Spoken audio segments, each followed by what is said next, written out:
Ladies and gentlemen, this is Lions Den with another news and commentary.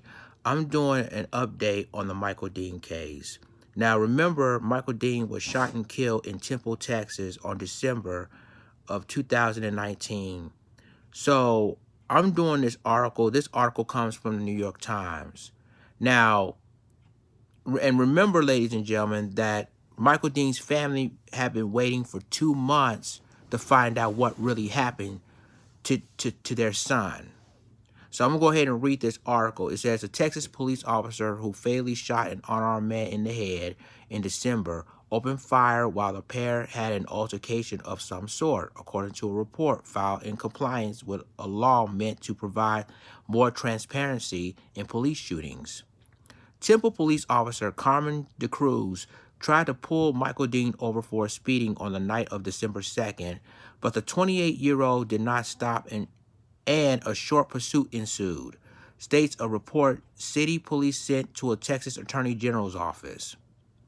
Dean eventually pulled over, and DeCruz, 52, approached his PT Cruiser. Then there was an altercation of some sort between the men, the report states, and during it, the officer's service weapon discharged, striking Dean. The report does not describe the altercation further.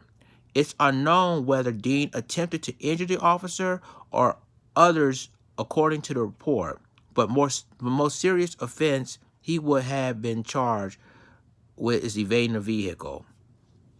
So, ladies and gentlemen, when I did this story, and remember that this is the same time that Michael Dean was killed. When his daughter was just turned 6 years old, right? So his daughter was turned 6 years old when he was going to get a birthday cake when this incident happened. Now let's move forward. Now, according to the New York Times, ladies and gentlemen, they said that it was basically a quote unquote that the altercation happened of some sort. My question is, what kind of altercation, and basically what does this have to do with Michael Dean was killed? So let me go ahead and continue reading this article. It says, despite the questions it leaves open, the 7-page document offers some of the only available details on what led to Dean's death 2 months ago. Police in Temple, a city of 76,000 people, about 70 miles and 112 kilometers northeast of Austin, have said little about the shooting and consistently referred questions to the Texas Rangers who are leading the investigation. Dallas attorney Lee Merritt, who is representing Dean's family, suggested that Dean was looking for a safe place to pull over, not evading the officer. He called the report disingenuous.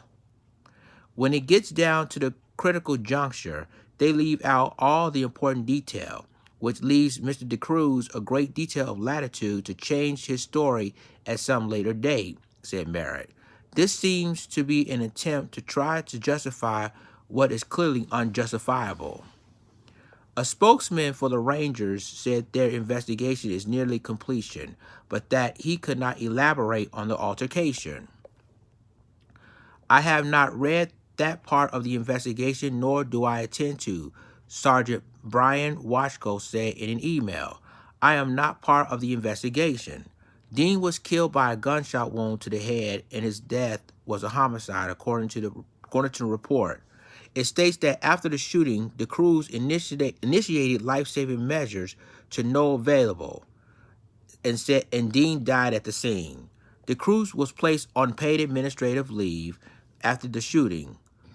The report bears that same date on December 30 as a less detailed 3-page report on the shooting that was also published on the Attorney General's website. Temple Police had said the initial report could be revised. Since 2015, Texas law enforcement agencies have been legally required to send the Attorney General's office reports on any shootings in which an officer was hit or shot someone within 30 days. A spokesman for Temple Police and a spokeswoman for the Attorney General's office did not immediately respond to questions. I bet they didn't. And that's the end of the article.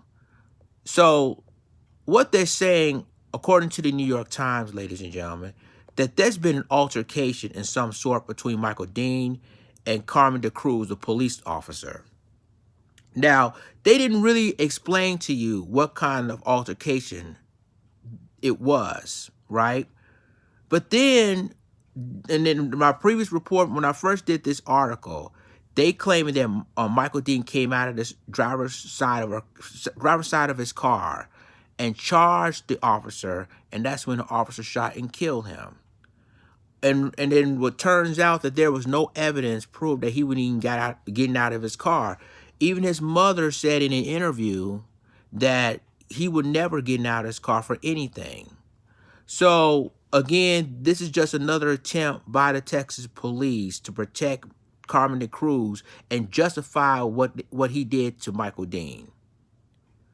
So, and remember, the family's been waiting for this story for 2 months. What happened to Michael Dean? What really happened to him? And now, 2 years later, they finally released a report. But why waited so long? So y'all let me know what you think about this story. Like, click, subscribe, and remember to click the notification bell for all the news and commentary. With that being said, this is Lions Den signing off. Deuces.